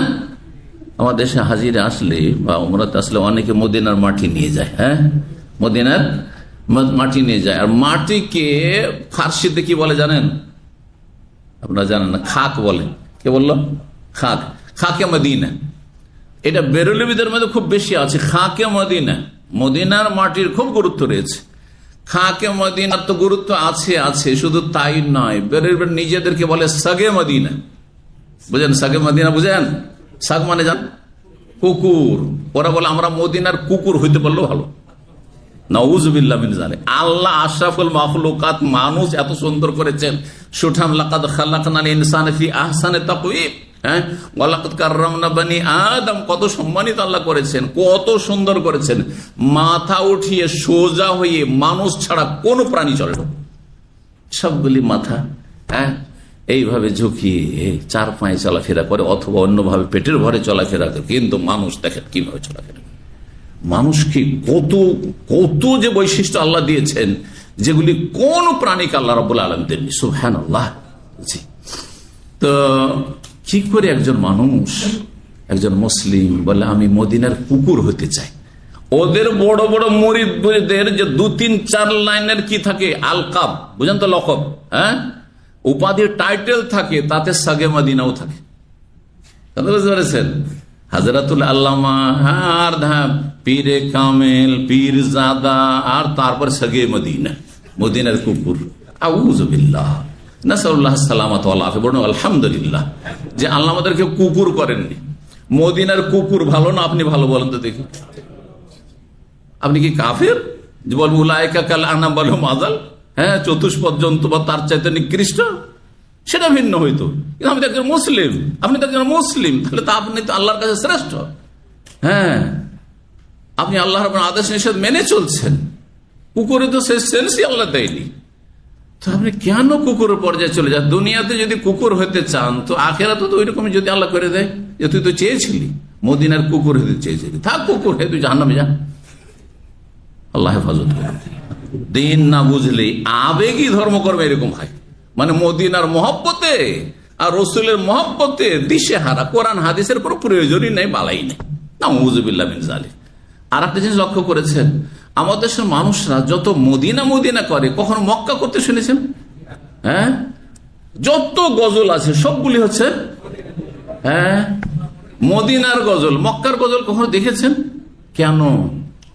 রোগ আছে, যেমন রোগ আছে শিয়াদের মধ্যে। হ্যাঁ, মা ফাতেমার গজল তো খুব আছে, কিন্তু মা জাইনাব কোথায় গেল, মা উম্মে কুলসুম কোথায় গেল, মা রোকাইয়া কোথায় গেল? কেন নাই? কেন? আর নবীর মেয়েরা কি মা নাকি? নবীর মেয়ে ফাতেমাও মা, আর তার মা খাদিজাও। আল্লাহ তো কোরআনে বলছেন ওয়াজওয়াজু উম্মাতুহুম মা, মানে মা আর মেয়ে দুজনই আপনার মা হয়ে গেল। এত মূর্খের মূর্খ আপনি, বুঝছেন না? তাহলে এগুলি হচ্ছে শিয়াদের ধর্ম। আমাদের দেশে বেদাতির ধর্ম, সুফিদের ধর্মগুলি শিয়া দ্বারা প্রভাবিত, ইরান দ্বারা প্রভাবিত। কথা বুঝতে পেরেছেন? জি। তো দোয়া দেখেন, রাসূলুল্লাহ সাল্লাল্লাহু আলাইহি ওয়াসাল্লাম বলতেন যে তুরবাত আরজেনা, হ্যাঁ, মদিনার মাটি কেউ যদি মনে করে যে এই দুয়াতে হয়তো মদিনার মাটিকে উদ্দেশ্য করা হয়েছে, সুতরাং আমি মদিনার মাটি হাতের নাগালে আছে, আমি মদিনার কাছাকাছি আছি অথবা মদিনাতে আছি, সুতরাং মদিনার মাটি অন্য জায়গায় দাম্মামের মাটির চাইতে গুরুত্বপূর্ণ, সুতরাং মোবারক। এখানে নবী সাল্লাল্লাহু আলাইহি ওয়াসাল্লাম হাজার হাজার লক্ষ লক্ষ সাহাবায়ে কেরামদের হয়তো কদম মোবারক পড়েছে, সুতরাং সেখানকার মাটি নিয়ে, আর নবী সাল্লাল্লাহু আলাইহি ওয়াসাল্লাম এই হাদিসে আছে, আমি সেই মাটিটা নিয়ে আমি দিলাম ব্যথার জায়গাতে, তো ঠিক আছে, ঠিক আছে। কিন্তু এখান থেকে আপনি উঠিয়ে নিয়ে যাবেন ইন্ডিয়া, বাংলাদেশ, মদিনার মাটি, খাকে মদিনা, এটা কোন সাহাবী করেছেন? যদি করতেন কোন সাহাবী যে আমি তো ইরাক চলে যাচ্ছি, হাসান হোসেন ইরাক চলে গেলেন, আলী ইরাক চলে গেলেন, আব্দুল বাসি ইরাক চলে গেলেন, আর অন্যান্য সাহাবীরা সামদেশে চলে গেলেন, অনেক সাহাবী মিশরে চলে গেলেন, তারা মাঝে মধ্যে আসলে খাকে মদিনা, মদিনার মাটি যদি নিয়ে যেতেন, তাহলে আমার জন্য আপনার জন্য তখন সুন্নত হতো যে সাহাবীরা এইভাবে ইসলামটাকে বুঝেছেন। বুঝতে পারছেন কথা? এই জন্য এইখান থেকে মাটি নিয়ে যাওয়া বিদআত। কিন্তু মদিনায় আছেন, মদিনার আশেপাশে আছেন, মদিনার মাটিকে আপনি মনে করছেন যে এই হাদিস দ্বারা সেটা বলা যেতে পারে যে মদিনার মাটি দিয়ে, আর তারপরে আমি রুকিয়া করলাম, দম করলাম, রিকাতে বাজে না, আর আমাদের কোন একজনের থুথুর মাধ্যমে, তাহলে বোঝালো থুথু দ্বারা, তাহলে থুথু কি মোবারক নাকি? হ্যাঁ, মাটি দিলেন, এটা একটা তদবির। আর ঝাড়ফুঁক করছেন আপনি এই দোয়া পড়ে, আর তারপরে আপনি থুথু সেখানে দিলেন আপনি, বা ফু দিলেন, আর এমন ফু দিবেন যেই ফু শুধু ফু না, ফুয়ের সাথে হালকা থুথুর ছিটা থাকে, এটি হচ্ছে সুন্নাত। এই বিষয়টি অনেকে জানে না। একেবারে থুথু দেওয়া, শুধু থুথু, এটাও সুন্নাত নয়, বাড়াবাড়ি। আর একবার শুধু ফু, একটু ছিটা আসল থুথুর, এটিও সুন্নত না। এটা হালকা হয়ে গেল, এটা ভারী হয়ে গেল, কথা বলছেন না? প্রান্তিকতা, হ্যাঁ, যা রোডের দুই সাইডে যেমন গর্ত থাকে ঠিক তেমনই। আর মধ্যম পন্থা হচ্ছে এমন ভাবে রুকিয়া করবেন যে হালকা যেন থুথুর ছিটা আসে আপনার,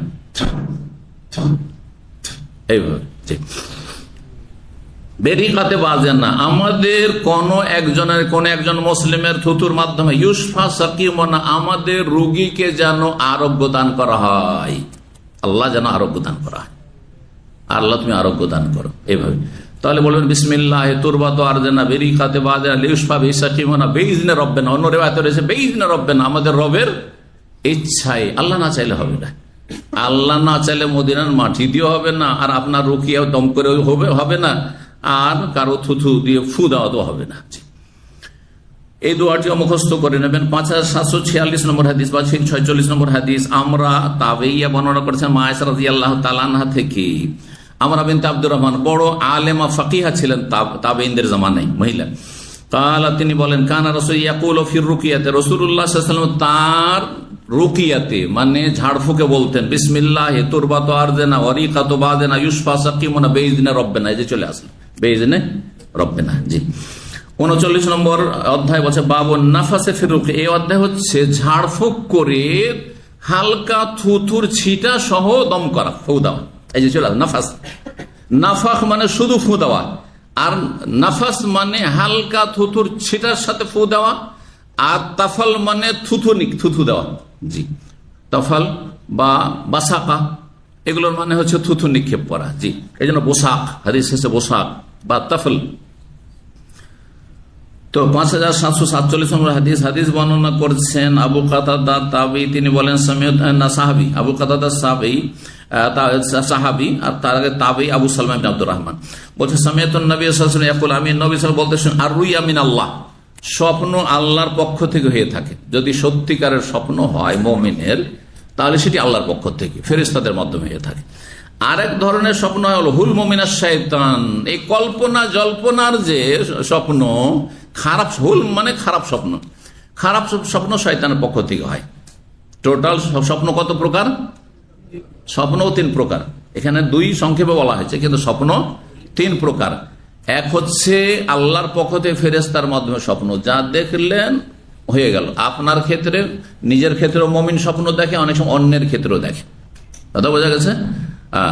অথবা আপনার জন্য, আমার জন্য অন্য কেউ স্বপ্ন দেখছে, এমনটা হইতে পারে। ভালো স্বপ্ন হইতে পারে, তাবির বর্ণনা, আবার ব্যাখ্যা মন্দ হইতে পারে। স্বপ্ন এমন একটি সাবজেক্ট যেটা শুধু আলেম হইলে আর কোরআন হাদিসের জ্ঞান থাকলেই স্বপ্নের তাবির করা শুরু করবেন, এটা জায়েজ নয়। হ্যাঁ, এটা অন্য আরেকটি সাবজেক্ট।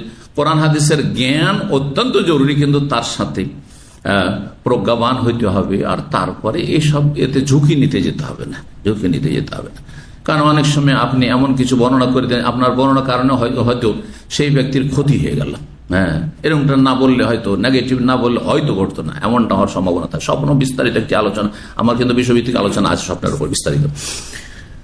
তো স্বপ্ন আল্লাহর পক্ষ থেকে যেটা ভালো স্বপ্ন, মানুষের যেন কল্যাণকর, বিপজ্জনক হইলেও আল্লাহর সত্য স্বপ্ন, এক কথায় যেটি, আর রুয়ামিন আল্লাহ মানে হক যেটি। আর এই নবুয়তের 46তম অংশ, 46 ভাগ করে, 46 ভাগ করে এক ভাগ হচ্ছে কি স্বপ্ন। কেন বলা হয়েছে হাদিসে? নবুয়তের জীবন কত বছর? 23 বছর। নবী হয়ে নবী সাল্লাল্লাহু কতদিন থেকেছেন? 40 বছর বয়সে নবী হলেন, 63 বছরে ইন্তেকাল। কত বছর হইল? 23 দুগুণে কত হয়? 46 হয়। এই 46 ভাগের এক ভাগ হচ্ছে স্বপ্ন। কি জন্য? যে প্রথম 40 হওয়ার পরে, যখন 40 পুরা হইলো, প্রথম 6 মাস নবী সাল্লাল্লাহু আলাইহি ওয়াসাল্লাম শুধু স্বপ্নই দেখেছেন। আর যা রাত্রে স্বপ্ন দেখতেন সকালে হয়ে যেত, যা কিছু দেখতেন হয়ে যেত। ফাকানা লা ইয়ারা রুয়ান ইল্লা যা মিসলা ফালাকি সুবহ। একবারে যেমন ভোর হওয়া নিশ্চিত, যে রাত হয়েছে তো ভোর একসময় হবে, ফজর শুভ সাদেক হবে, ওই রকম হয়ে যেত। তো এই 6 মাস ধরে নবী সাল্লাল্লাহু যেহেতু কন্টিনিউ স্বপ্ন দেখেছেন আর সত্য স্বপ্ন দেখেছেন, ওই জন্য 6 মাস, তাহলে কি 46তম অংশ হচ্ছে স্বপ্ন, যদি সত্য স্বপ্ন হয়। দ্বিতীয় স্বপ্ন হচ্ছে শয়তানের পক্ষ থেকে লিয়াহজুনাল্লাযিনা আমানু, মুমিন মুসলিমকে কষ্ট দেওয়ার জন্য, আপনাকে আমাকে কষ্ট দেওয়ার জন্য হঠাৎ একটা অপ্রীতিকর স্বপ্ন যে আমার প্রিয়জন কেউ হতাহত হয়ে গেছে, অথবা এরকমটা হয়ে গেছে, আপনার অমুক হয়ে গেছে, মারা গেছে, তো আপনার অমুক বড় অ্যাক্সিডেন্ট হয়ে গেছে। এই শয়তান কষ্ট দেওয়ার জন্য স্বপ্ন দেখা। এই জন্য এগুলোতে বিব্রত হবেন না। আপনি যদি দোয়া পড়ে নেন স্বপ্নের অনিষ্ট থেকে রক্ষার জন্য, কিচ্ছু হবে না আপনার। আমি এরকম বহু দেখেছি খারাপ স্বপ্ন, খুব অশান্তিজনক, সাথে সাথে দোয়া পড়ে বাম দিকে থুতু দিয়ে ডান দিকে কাত হয়ে শুয়ে যান। শয়তান আর সারা রাত আমার কাছে হাসতে পারবে না, আর এই স্বপ্ন দ্বারা কোনো ক্ষতি হবে না। একের সাথে কাজ করে না, যে কোনো খারাপ স্বপ্ন দেখে রাখে। দোয়াটি আরবিতে পড়তে পারো সবচেয়ে ভালো, শোন না। আর না হলে নিজের ভাষা বলে, আল্লাহ এই স্বপ্নের কল্যাণ কামনা করি এবং স্বপ্নের অনিষ্ট থেকে আমি তোমার কাছে আশ্রয় কামনা করি। আর তৃতীয় স্বপ্ন হচ্ছে আজগাস ও আহলাম। সূরায়ে আপনার ইউসুফে যে রয়েছে আজগাস ও আহলাম, মানে মানুষ যা কল্পনা জল্পনা দিনে করে তাই রাত্রে দেখে। দিনে ভালো কল্পনা একটা করেছেন তো ভালোই দেখছেন আপনি, দিনে খারাপ কল্পনা, কারোর সাথে ঝগড়া বিবাদ হয়েছে সেটাই দেখছেন আপনি, দিনে স্বামী স্ত্রীতে টেনশন হয়েছে, আর রাত্রে দেখছেন যে কেউ এসে বলছে দে তোর স্ত্রীকে তালাক, কেন রাখছিস, তালাক দিয়ে দিবেন। আল্লাহ আমাকে স্বপ্নে জানিয়েছেন তালাক দিতে বলেছেন, বলবেন নাকি? না, ওই যে দিনে ঝগড়া করেছে আর রাতে তখন শয়তান আপনাকে নিয়ে খেলা করছে, অথবা ওগুলি কল্পনা জল্পনা বারবার দিমাগে ঘুরতে আছে, ঘুরপাক খাচ্ছে, ওইটাই দেখছে। আজগাস আহলাম ওমা নাহনু বিতাউইল আহলামি বিআলিমিন। তো অলহুলম মিনাশ শাইতান, খারাপ স্বপ্ন শয়তানের পক্ষ থেকে। ফাইদার আহাদুকুম শাইআন ইয়াকরাহু, তোমাদের কোন ব্যক্তি এমন কোন স্বপ্ন দেখে যেটা তার জন্য অপ্রীতিকর, কষ্টদায়ক, ভালো লাগে না স্বপ্ন দেখে, আজকের স্বপ্ন দেখে মনটা খারাপ হয়ে গেছে। ফালিয়ানফুস হিনা ইয়াস্তাইকিযু সালাসা মাররাত, যখনই জাগবেন আপনি জেগে 3 বার কি করবেন? ফু দেন। আপনি 3 বার কি করেন? ফু দেন, বাম দিকে দেবেন। ওয়ায়াতাউযু মিন শাররিহা, আর স্বপ্নের অনিষ্ট থেকে আশ্রয় কামনা করবেন। যদি আশ্রয় কামনা করে নেন আর বাম দিকে থুথু ফেলে দেন 3 বার করে, ফাইন্নাহা লা তাদুররুহু, তাহলে এই স্বপ্ন কোনো ক্ষতি সাধন করতে পারবে না। দোয়াটি কিভাবে বলবেন? আল্লাহুম্মা ইন্নী আসআলুকা খায়রা হাযিহি রুয়া ওয়া খায়রা মা ফিহা ওয়া আউযু বিকা মিন শাররি হাযিহি রুয়া ওয়া শাররি মা ফিহা। কার মুখস্থ আছে? মুখস্থ করতে ভালো পারলে ভালো, আর না হলে সংক্ষেপে আমি তার সার মর্ম অর্থ করলাম। আল্লাহ এই স্বপ্নের কি চাই? আমি কল্যাণ চাই, স্বপ্নে যে কল্যাণ নিহিত আছে সেটি চাই। আর আমি স্বপ্নে যে অনিষ্ট রয়েছে, সেই অনিষ্ট থেকে আশ্রয় কামনা করছি, এবং এই স্বপ্নে যে অনিষ্ট নিহিত রয়েছে তারও অনিষ্ট থেকে আমি আশ্রয় কামনা করছি। আউযু বিকা মিন শাররি হাযিহি রুয়া শাররি মা ফিহা, তারপরে করে দেন বাম দিকে, শয়তান লাঞ্ছিত হয়ে যাবে আর শয়তানের কোনো ক্ষমতা থাকবে না, আর আপনি মুক্তি পেয়ে যাবেন। কাল আবু সালামা বলছেন, প্রখ্যাত তাবেঈ ফকিহ ছিলেন মদিনা, বলছেন ফাইন কুনতু লা আরা রুইয়া, মানে ফাইন্নি কুনতু, আমি কখনো কখনো এমন স্বপ্ন দেখতাম। তাহলে বড় বড় আলেমরাও খারাপ স্বপ্ন দেখতে পারে। এত বড় তাবেঈ, তিনি ইমাম সেই যুগের মদিনার, তিনি বলছেন আমি এমন স্বপ্ন দেখতাম আসকাল আলাইহি মিনাল জাবাল, যেটি একটি পর্বতের চাইতে আমার জন্য ভারী হইত। একটা পাহাড়ও যদি আমাকে চাপা দিত, এত কষ্ট হইতো না, মনে হচ্ছে এইরকম কষ্ট হইতো সেই স্বপ্ন দেখার পরে, খুব খারাপ লাগতো। ফামা হুয়া ইল্লা সামিআতু হাযাল হাদিস, কিন্তু তারপরে যখন এই হাদিসটি শুনে নিলাম আর এই দোয়া পড়া শুরু করলাম, ফামা ওবালিহা, আর কোনো পরোয়াই করি না কি স্বপ্ন দেখলাম না দেখলাম, কোনো পরোয়া করি না, কোনো পরোয়া করি না। আলহামদুলিল্লাহ, আমি এরকম, কেউ বলুক আমাকে, অথবা আমি দেখি, হ্যাঁ অনেক সময় অনেক লোক বুঝে না, নেগেটিভ স্বপ্ন বললে দেয়, আমি কোনো পরোয়া না, সাথে সাথে বললাম আল্লাহ নাসাল খায়রা হাযিহি রুয়া খায়রা মা ফিহা ওয়া আউযু বিকা মিন শাররি হাযিহি ওয়া শাররি মা ফিহা। ব্যাস, আল্লাহর ইয়াকিন আছে, এই স্বপ্ন আমার কোনো ক্ষতি করবে না, লাভ হবে, লস হবে না ইনশাআল্লাহ। আল্লাহ যেন আমাদেরকে ইয়াকিনের সাথে আমল করার তৌফিক দান করেন। আমল করুন। 5748 নম্বর হাদিস, হাদিস মা আয়েশা রাদিয়াল্লাহু তাআলা আনহা বর্ণনা করছে, তিনি বলেন কানা রাসূলুল্লাহ সাল্লাল্লাহু আলাইহি ওয়া সাল্লাম আওয়া ইলা ফিরাশি, রাসূলুল্লাহ সাল্লাল্লাহু আলাইহি ওয়াসাল্লাম যখন নিজের বিছানায় আগমন করতেন, আশ্রয় নিতেন, মানে বিছানায় ঘুমোতে আসতেন, নাফাসা ফি কাফাইহি, দুই হাতে ফু দিতেন। মনে হচ্ছে যে প্রথম আগে ফু দিয়ে নিতেন, কেউ কেউ বাহ্যিক এর উপর আমল করে আগে ফু দিয়ে তারপরে সূরাগুলি পড়ে, কিন্তু অন্য হাদিসে রয়েছে আগে পড়ার কথা তারপরে ফু দেওয়ার কথা, আর এটি বেশি যুক্তিসঙ্গত। সুতরাং যে হাদিসটি যুক্তিসঙ্গত আর অনেক সময় একসাথে বর্ণনা করা, ফা দিয়ে যদি না হয় ওয়াও দিয়ে এবং দিয়ে, তাহলে সিরিয়াল বুঝায় না। আরবি গ্রামারে আছে এবং দিয়ে যদি বলেন তাহলে সিরিয়াল বুঝায় না, কিন্তু ফা বা সুম্মা দিয়ে বললে তখন সিরিয়াল বুঝায়, পর্যায়ক্রম বুঝায়। যেমন যদি বলি জা ফয়সাল ওয়া ফাহাদ, তাহলে এর মানে যে আগে ফয়সাল এসছে আর পরে ফাহাদ এসছে, বুঝছেন না? কিন্তু যদি বলে যা ফয়সাল সুম্মা ফাহাদ, অতঃপর, তাহলে একটু বিলম্বে ফা দিয়ে যদি বলি যে যা ফয়সাল ফা ফাহাদ বা ফা আব্দুল্লাহ, তাহলে আব্দুল্লাহ পরে এসছে, আগে ঢুকেছে, কথা বুঝতে পারছেন? সুতরাং এখানে যখন ওয়াও দিয়ে এসেছে, বলছেন যে ইজা আওয়াইলা ফিরাশি নাফাসা ফি কাফাইহি বিকুল আল্লাহ, কি পড়ে? কুল আল্লাহ পড়ে, অবিল মুআওয়াযাতাইন, আর দুটো আশ্রয় দানকারী সূরা দিয়ে, মানে সূরায়ে ফালাক এবং নাস পড়ে, জামিআন, তিনটি। তারপরে এখানে দেখেন সুম্মা ইয়ামসাহু বিহিমা ওয়াজহাহু, এখানে পড়ার কথা রয়েছে। কুল আল্লাহ পড়লেন, সূরা ফালাক নাস পড়লেন, আর তারপরে তখন কি করতেন? আচ্ছা, কুল আল্লাহ আর সূরা ফালাক নাস, যে তিনটি সূরা পড়বেন, এই তিনটি সূরা পড়ার ক্ষেত্রে কেমন ভাবে পড়বেন? মানে একবারই মানে সূরা ইখলাস 3 বার পড়ে নেবেন না, সূরা ইখলাস ফালাক নাস তারপরে ফুক, এটা হচ্ছে সহিহ সুন্নাহ, এটা হচ্ছে বেশি সহিহ শুদ্ধ।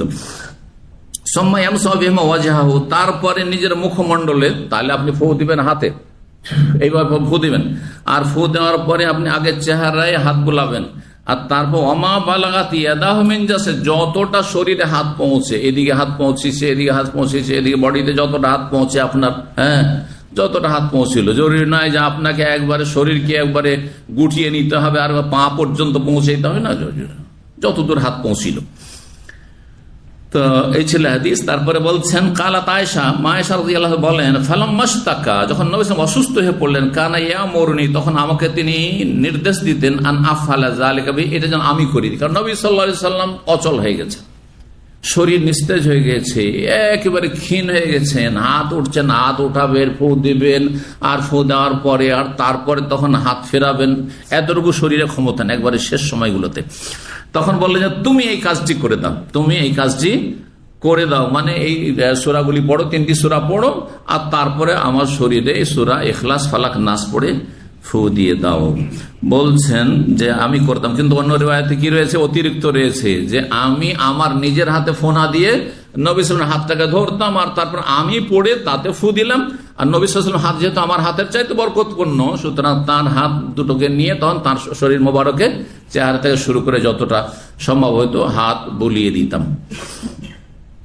কালা ইউনুস কুনতু আরা ইবনে শিহাব, আমি ইবনে শিহাব জোহরীকে আমি দেখেছি বা দেখতাম, ইয়াসনাউ যালিক, এমনটা করতেন, ইজা আওয়া ইলা ফিরাশ, যখন বিছানায় আসতেন, মানে তাবেঈও এই আমলটি করতেন, অর্থাৎ এই আমলটি পরম্পরা চলে আসছে। 5749 নম্বর হাদিস বর্ণনা করছেন সাহাবী আবু সাঈদ খুদরি রাদিয়াল্লাহু তাআলা আনহু, নবী সাল্লাল্লাহু আলাইহি ওয়াসাল্লাম বা সাহাবীদের ঝাড়ফুঁক সম্পর্কে হাদিস।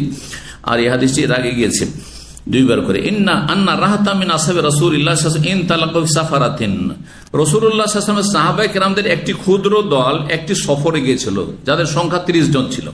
অন্য রিওয়ায়াত রয়েছে সাফারুহা, তারা সফরে গিয়েছিল, হাত্তা নাযালু বিহাইয়্যিম মিন আহইয়াল আরব, তারা গিয়ে অবতরণ করেছিল আরব একটি গোত্রের অঞ্চলে, যে গোত্র বসবাস করত সেই গোত্রের অঞ্চলে গিয়ে তারা সেখানে অবতরণ করেছিল। ফাস্তাযাফুম, তাদের কাছে গিয়ে জিয়াফত তলব করেছিল, কারণ তখন তার এরকম রেস্টুরেন্ট, হোটেল আর শহর বাজার ছিল না। এখন গিয়েছে, কেউ যদি খেতে না দিত, না খেয়ে মানুষ মরবে তো যার ফলে তাদেরকে বললেন যে আমরা তো মুসাফির, আমাদেরকে খেতে দাও, এসেছি। ফাবাও, কিন্তু তাদের মনটা ছোট, তারা অস্বীকার করলো। অথচ আরবরা পরম্পরা আগে থেকে কিন্তু অতিথি পরায়ণ, এটি হচ্ছে আরবদের আসল স্বভাব।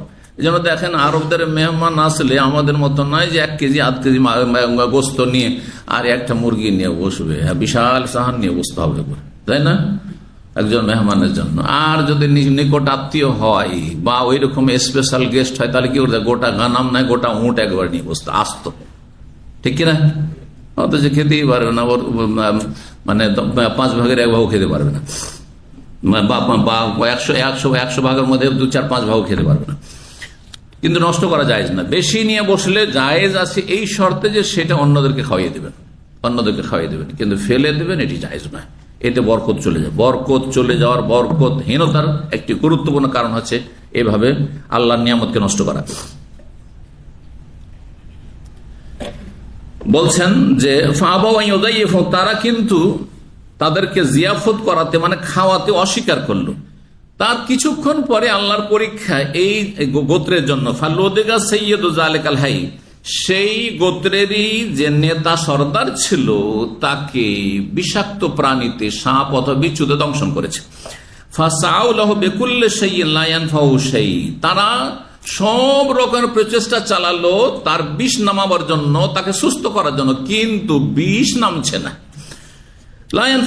কোনো কিছু তার কাজে আসছে না। ফাকালা বাযুহুম, তাদের কেউ কেউ বলল, লাউ আতাইতুম হাওলাই রাহাত, আমরা তো সব ব্যর্থ হয়ে গেলাম, কিছুই করতে পারলাম না।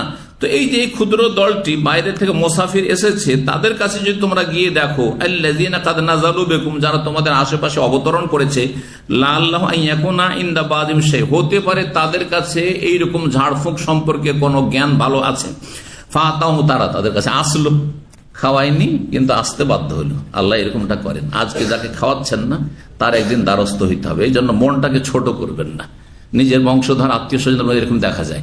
একসময় যারা পয়সাওয়ালা ছিল, আমি দেখতে পাচ্ছি ওদেরকে, একসময় যারা পয়সাওয়ালা ছিল, একটা পয়সা ধার চাইলে তারা দিত না, আর তারা এখন আসে একবারে খাদেমের মতো সামনে এসে হাজির হয়। সুবহানাল্লাহ, আল্লাহ কি করতে পারে না। এখান থেকে শিক্ষা নিতে হবে। শুধু ওর শিক্ষা হইলে হবে না, আপনাকে শিক্ষা নিতে হবে। আজকে আল্লাহ আমাকে উপরে উঠেছে, কালকে আমাকে নিচে নামিয়ে দিতে পারে।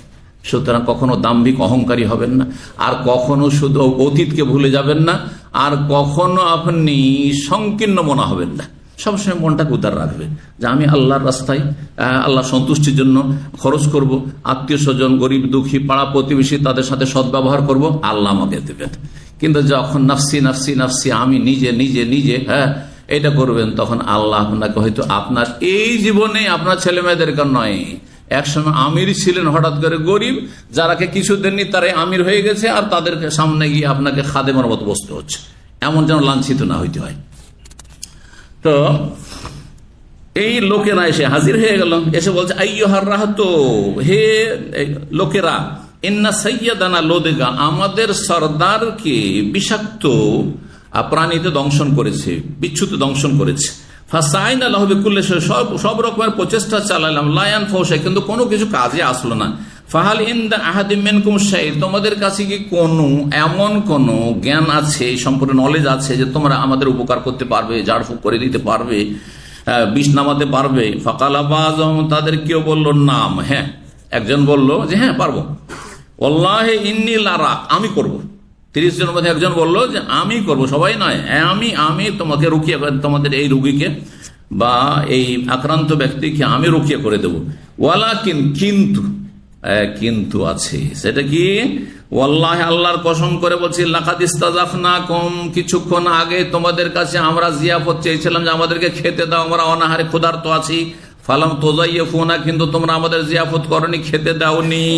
সুতরাং ফামা আনা বিরাকিন লাকুম, তোমাদের জন্য আমি ফিরি ফিরি মাংনা, রুকিয়া করব না, ঝাড়ফুঁক করব না। হাত্তা তাজালু লানা জোর, যতক্ষণ পর্যন্ত আমাদের জন্য একটা পারিশ্রমিক নির্ধারণ না করো। দাও, কি দিবে দাও, তাহলে করতে পারেন এরকম। জি, সোজা হোক। সালাহম, তখন তারা তাদের সাথে চুক্তিবদ্ধ হইল, আলা কাতিমিল গানামে, একটি বকরির পাল দেবে।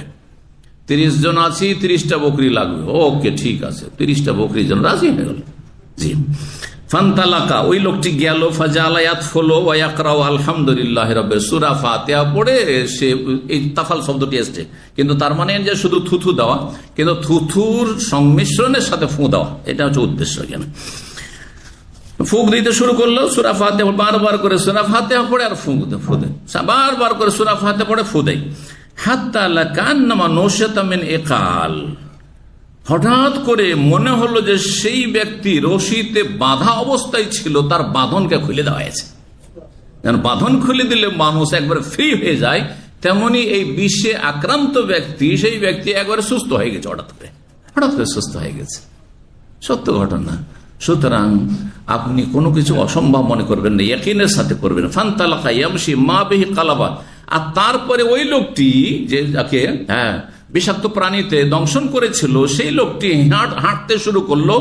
মনে হয় না যে তার কোন রকমের কোনো অসুস্থতা আছে, কোনো অসুস্থতা নেই, একবারে স্বাভাবিক হয়ে গেছে। তাদের জন্য নির্ধারিত যে পারিশ্রমিক ছিল তা পরিপূর্ণভাবে তারা দিয়ে দিল।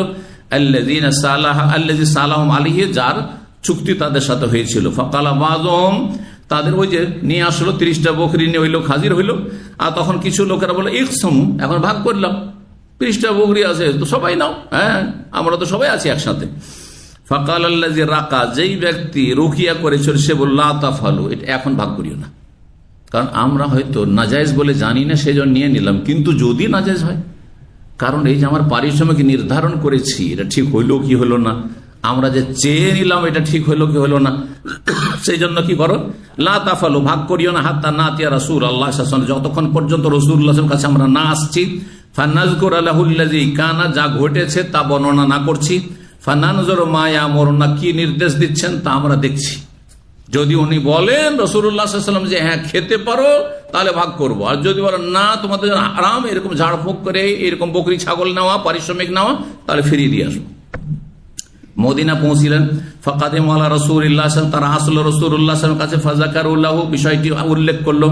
ফাকালা, বললেন রাসূলুল্লাহ সাল্লাল্লাহু আলাইহি ওয়াসাল্লাম, ওয়া মা ইউদরিকা আন্নাকা রুকিয়া, আন্নাহা রুকিয়া, তুমি কিভাবে জানলে, কে তোমাকে এই জ্ঞান দিল যে এই সূরা ফাতিহা দিয়ে ঝাড়ফুঁক করা যায় আর বিষ নেমে যাবে, এটা কেমন করে তুমি জানলে?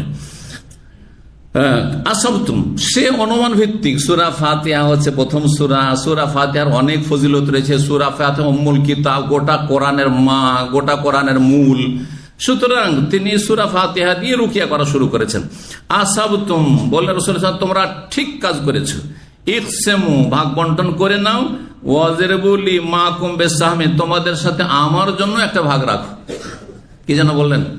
যাতে তাদের কোনো দ্বিধাদ্বন্দ্ব না থাকে। আপনাদের কাছে যদি এখনই খাবার কেউ নিয়ে আসে, কোন আরবিয়ান, তো অনেকে খাবেন না, ভাববেন যে এটা মিসকিনের খাবার। কসম করে আরবরা খুব বেশি, কসম খায় না, আর মাঝে মাঝে কসমের কাফারার খাবার নিয়ে আসে। তো আপনাদের সবার জন্য জায়েজ? এই তামাশার 10 জন মিসকিন খাবে, তা আপনারা তো অধিকাংশ মিসকিন না। আবার আপনারা কিন্তু অনেকে, আপনাদেরকে আরবরা কি মনে করে যে যার স্ত্রী নেই সে মিসকিন। 3000 রিয়াল 4000 বেতন পায়, আর সৌদির এসে বলে অনেকে, আল্লাহ আনতা মিসকিন, মাফি হুরমা আনতা মিসকিন, আস্তাগফিরুল্লাহ। না, এটা শরীয়তের মিসকিন না।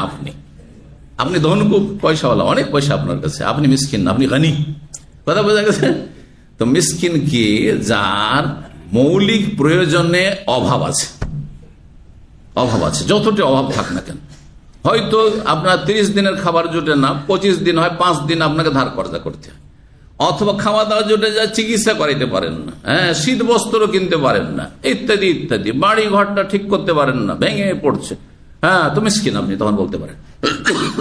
ঋণ কর্জা আছে, ঋণ কর্জা পরিশোধ করার মতো জমি জায়গাও নাই, তখন মিসকিন বলা যেতে পারে। সংসার তো মোটামুটি চলে যাচ্ছে। এক কথায় অনেক সময় হয় কি, খাবার এরকম আসে, আমাকে অনেক ভাইরা জিজ্ঞাসা করেছে যে জুমাবারে খাবার আসে, সেই এটা কি আমাদের জন্য খাওয়া যাবে? আর অনেকে মনে করে এটা জাকাতের টাকা দিয়ে, অনেকে মনে করে যে হয়তো এগুলো আমাদের জন্য খাওয়া যাবে না। তখন তো বলতে হবে, যদি বলে হ্যাঁ খাওয়া যাবে, ওর চাইতে ভালো হচ্ছে আমি যদি একদিন খেতে বসে যাই, সে খেয়ে ওনার জন্য যাই, আমাদের জন্য কেন যাই হবে না? হবে না। এই জন্য নবী সাল্লাল্লাহু আলাইহি ওয়াসাল্লাম বলেছেন আমার একটা ভাগ বসা। জি। তো 40 নম্বর অধ্যায় হচ্ছে বাবু মাসির রাকিয়াল ওয়াজআ বিয়াদিহিল ইউমনা। এই অধ্যায় হচ্ছে রুকিয়াকারী যিনি ঝাড়ফুঁক করবেন তিনি ব্যথার জায়গায় বা কষ্টের জায়গায় ডান হাত ফিরাতে পারবেন। এটিও সুন্নাত। যেখানে ব্যথা হচ্ছে সেই জায়গায় দোয়া পড়ে ফু দিয়ে হাত ফেরানো।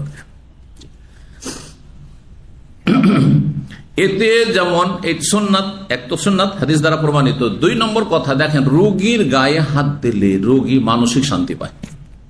এটা পরীক্ষিত জিনিস। এই জন্য রোগী দেখতে গেলে কি করতে হয়? একটু গায়ে হাত দিয়ে দেখতে হয়। এখন হাতে হাত দিয়ে দেখলেন, অথবা মাথায় কপালে হাত দিয়ে দেখলেন, হ্যাঁ, শরীরে একটু কোনো জায়গায় হাত দিয়ে দেখলেন, এতে খুব প্রশান্তি লাভ করে যে আমাকে আমার আপনজন এবং আমার একটু খোঁজ খবর নিতে এসছে, একটু গায়ে হাত রাখলো। আর বিশেষ করে বিশিষ্ট ব্যক্তি যদি হাত রাখে তো আলাদা হবে, তাই না? আর রুকিয়া করে রাখলে তো আলাদা হবে তখন। এই জন্য হাত রাখার বিষয়টি বিভিন্ন দিক থেকে গুরুত্বপূর্ণ। 5750 নম্বর হাদিস বর্ণনা করছেন মা আয়েশা রাদিয়াল্লাহু তাআলা, তিনি বলেন নবী সাল্লাল্লাহু আলাইহি ওয়াসাল্লাম আশ্রয়ে রাখতেন তার পরিবারের যে কোনো কাউকে, কেউ অসুস্থ হলে ইয়ামসাহু বিয়ামিনি, ডান হাত বুলিয়ে দিতেন শরীরে, আর এই দোয়াটি পড়তেন। হাদিসটি একটু আগে গেল, আজহিল বাস রাব্বান্নাস ওয়াশফি আনতা শাফিল লা শিফা ইল্লা শিফাউকা শিফাআন লা ইউগাদিরু সাকাওয়া। 41 নম্বর অধ্যায় বাবুন আল মারআতু তারকির রাজুল। এই অধ্যায় হচ্ছে মহিলা কি পুরুষের ঝাড়ফুঁক করতে পারবে? হ্যাঁ বলেন, পারবে? হ্যাঁ, ফতোয়া। মহিলা কি পুরুষ রোগীর দম করতে পারবে, ঝাড়ফুঁক করতে পারবে? যে বলবেন হাত তোলেন। হ্যাঁ, মাহরাম যদি তার জন্য ঝাড়ফুঁক, মাহরাম ছাড়াও ফুঁক দেওয়া যেতে পারে, কিন্তু যদি ফিতনার আশঙ্কা না থাকে, মাহরামকে তো করতে পারে। নবী সাল্লাল্লাহু আলাইহি ওয়াসাল্লামকে মা আয়েশা করেছেন, হাদিস নিয়ে আসছে। তো স্ত্রী স্বামীকে ফুঁক দিয়েছে, অসুবিধা কি, তাই না? আচ্ছা, মেয়ে বা মা ফুঁ দিয়েছে ছেলেকে, অথবা বাবাকে ফুঁ দিয়েছে মেয়ে, অসুবিধা আছে? বোন ফুঁ দিয়েছে ভাইকে, অসুবিধা আছে? কোনো ভাই অসুবিধা নেই। মাহরাম হলে তো অসুবিধা নেই। মাহরাম ছাড়াও ফুঁ দেওয়া জায়েজ রয়েছে যদি সেখানে ফিতনার আশঙ্কা না থাকে, আর সেই মহিলা ছাড়া অন্য কেউ রুকিয়া সম্পর্কে এরকম অভিজ্ঞ নয়। এই দুটো শর্তের সাথে। যদি পুরুষ অভিজ্ঞ থাকে তো পুরুষও জানছে রুকিয়া করতে পারবে, আর মহিলাও পারবে। হ্যাঁ, তো মহিলাকে কেন রুকিয়া করাবেন আপনি? হ্যাঁ, নর মাহরামকে, পুরুষকে দিয়ে রুকিয়া করে, পুরুষ রুকিয়া করবে। মহিলা ছাড়া বেশি কেউ রুকিয়া জানছে না, অথবা কেউ করতে চাইছে না, কারণ মহিলা রুকিয়া করবে, তাহলে সেখানে ফিতনার কোনো সম্ভাবনা না থাকে। ফিতনার সম্ভাবনা, হ্যাঁ, যেমন নির্জনে, রোগী পুরুষে একা, আর নির্জনে। আজকাল যেসব মহিলারা আপনার ডাক্তারি করে, একাই চেম্বারে আছে, আর একটা পুরুষ পেশেন্ট ঢুকলো, একজন পুরুষ একজন মহিলা নির্জনে, দরজা বন্ধ করে, তাহলে দরজা খোলা রাখতে হবে। শরীয়তের মাসলা হচ্ছে দরজা খোলা রাখতে হবে, তাহলে যাতে করে খালওয়াতের হারাম নাজায়েজ কাজ না হয়। আর না হইলে সেই পুরুষের সাথে আরো কেউ ঢুকলো, মহিলা অথবা পুরুষ, তাহলে অসুবিধা নেই। পুরুষ চিকিৎসক আছে, বাধ্য হয়তো পুরুষ চিকিৎসকের কাছে নিয়ে যেতে মহিলাকে, তাহলে শুধু মহিলাকে পাঠাবেন না। আপনি গাড়িতে বসে আছেন পুরুষ দায়ুসের মতো, আর আপনার স্ত্রীকে পাঠিয়ে দিয়েছেন দাঁতের চিকিৎসার জন্য, যাই না, আপনি নিজে সেখানে ঢুকবেন, সে ঢুকবেন। জি, তো সেখানে যদি একাধিক লোক থাকে তাহলে ফিতনার আশঙ্কা নেই। আর তারপরে মহিলা রুকিয়া করছে, মহিলা রুকিয়া করার ক্ষেত্রে আরো শর্ত হচ্ছে গায়ে হাত লাগাবে না। যেমন হাত বোলানোর বিষয়টি করবে না, কারণ সেটা ফিতনার কারণে মহিলা গায়ে হাত লাগা পুরুষের জায়েজ নয়। সুতরাং সেখানে ফু দিতে পারে, হ্যাঁ, স্পর্শ